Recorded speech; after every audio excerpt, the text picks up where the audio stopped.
А чтобы вручить повестку столичному депутату от КПРФ Екатерине Ингалычевой, сотрудникам полиции пришлось более 2 суток караулить ее у здания Мосгордумы. Внутри силовики не имели права попасть, и в документе, не указав номер статьи, по которой они намерены привлечь Ингалычеву, в своем фейсбуке она написала «Свобода». Рапунцель позволили выйти из замка Мосгордумы. Благодарю всех и каждого, кто участвовал, помогал и поддерживал, и вызволял меня, написала Ингалычева в Facebook. Прямо сейчас с нами на прямой связи Екатерина Ингалычева, депутат Мосгордумы от КПРФ. Екатерина, здравствуйте. Расскажите, чем закончились ваши приключения и вот это вот двухдневное, если не ошибаюсь, заточение в здании Московского парламента? Здравствуйте. Ну, к сожалению, еще не закончились, потому что вручили мне повестку, и, соответственно, теперь нужно явиться в ОВД, и что меня там ждет, я, честно говоря, не знаю. Но вот как ее пытались вручить, действительно, перекрыв все входы-выходы Мосгордумы и карауля круглосуточно, вот это, конечно, удивляет. При этом, как вы оцениваете то, что происходит с вашими коллегами по партии?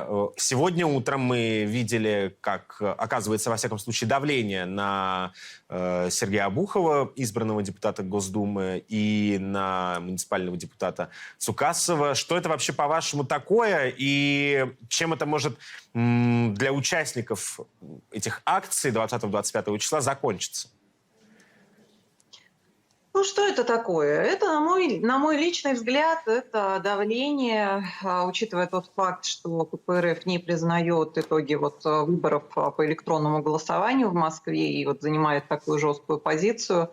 Вот, на мой взгляд, это за это такое давление. Ну, а статей «Единая Россия» напринимала так много, что они и пользуются. Вышел на, казалось бы, встреча, да, законная. Причем я-то, кстати говоря, я не выходила на встречу. Я в понедельник, 20 числа, я всю ночь на наблюдении работала, по участкам помогала, да, людям в штабе. И, соответственно, я вернулась только, причем мне еще нужно было в Мосгордуму съездить, и я вернулась домой в 12 часов дня и легла спать. Я просто физически не могла присутствовать 20-го. Когда Думу оцепили, я предполагала, что это как раз, чтобы препятствовать, да, моему походу 25 числа. То есть я ни 20-го, ни 25-го не была.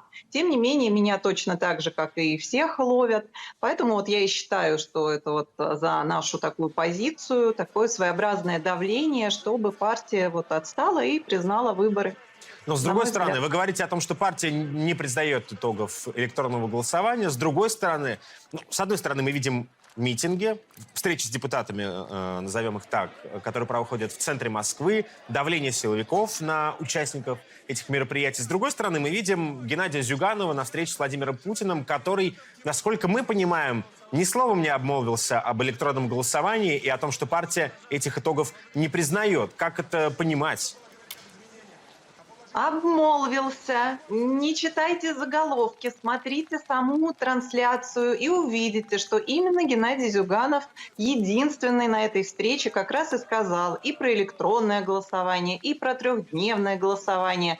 Пользуясь этой встречей, он сказал и о том, что страна наша вымирает сумасшедшими темпами. Он сказал о том, что нужно отменять пенсионную реформу. Заголовки провластных СМИ, они, конечно, направлены как раз-таки на то, чтобы люди отвернулись и подумали: ох, какая КПРФ плохая, Зюганов плохой. А на самом деле все не так. Я специально, увидев эти комментарии, которые и у меня на страничке стали появляться, я включила специально трансляцию, прослушала все внимательно, и дифирамбы я там услышала от всех лидеров партий, фракций, кроме Геннадия Андреевича, который реально тактично, да, сдержанно, но тем не менее он сказал о всех проблемах, в том числе и о репрессиях, о том, что сын иркутского губернатора Левченко находится в СИЗО. Да? То есть он очень много всего именно такого проблемного на самом деле сказал. В том числе и про электронное голосование, и про трехдневное.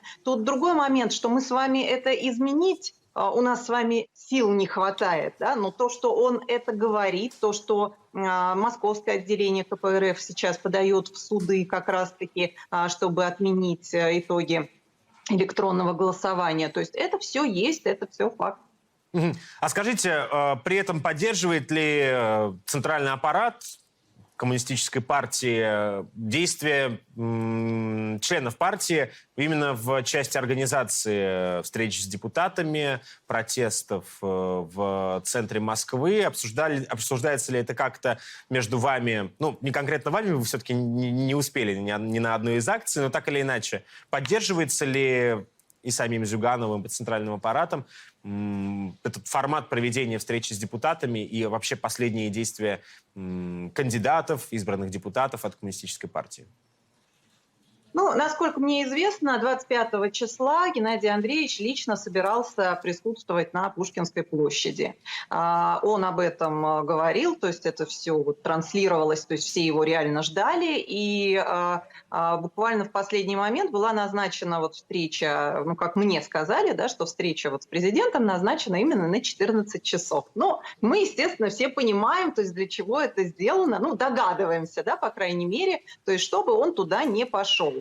Учитывая тот факт, что все равно даже без него на встрече выступал Кашин, да, соответственно, это как раз высшее руководство КПРФ, соответственно, можно сделать вывод, что и высшее руководство КПРФ поддерживает это. Хотите так? Хотите так, уберем переголосование, будем выдавать вам в 23 То есть часа. в других регионах переголосования не было, и в этом дело? Не было. Не было. Они могут это сделать, они отказались. А мы настояли, я настоял, я уговорил техническую группу.